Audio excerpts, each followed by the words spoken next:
Yes guys, tingnan natin tong ano. So, ito ang iano natin.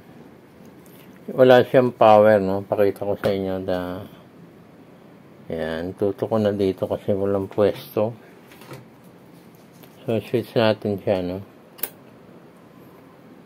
Tinanggal ko na rin yung cover para mabilis na. So, ito yung burner niya, no? Check upin muna natin yung burner bago tayo magano, baka mamaya sira eh. So, okay, ayun, gumagalaw siya, may continuity, no? Hindi naman siya open. So, itong line 1 nito, tingnan natin siya, switch natin. Yan, meron, no? Hindi makita ito. Yun. Guys, tignan nyo yung tester, yun. Dito sa line 2, wala siya, yan, no? Wala. So, magkakaroon lang siya dito, guys. Ito yung pinaka contact point niya, yan. Pag diniin ko, ayan. Meron siya, yan. Pero yung normal na ano niya, wala. Didiin mo pa siya, ipupus mo na maigi bago magkaroon ng contact. Ayan, may contact. Pero nakadiin yan.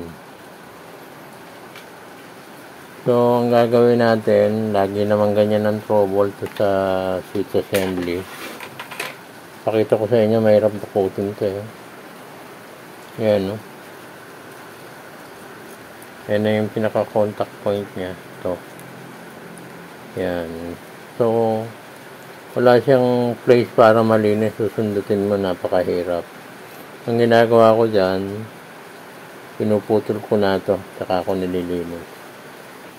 Guys,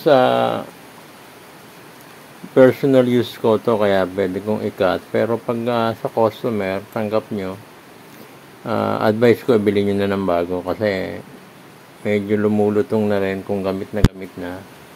Baka mag-back job pa kayo. Sakit lang ng ulo nyo. Kung sa akin to, okay lang sa akin to. Masira man o hindi. Walang maghahabol.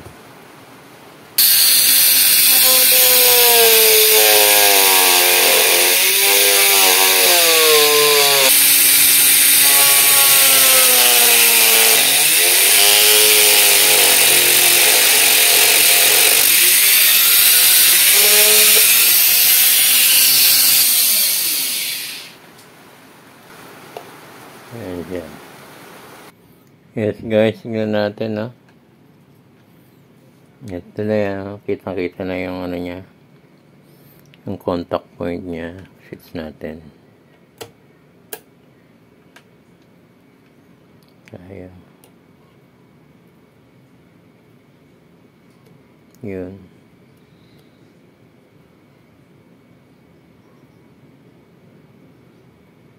Okay, dito sa kamila.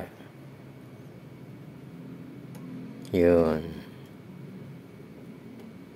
Okay.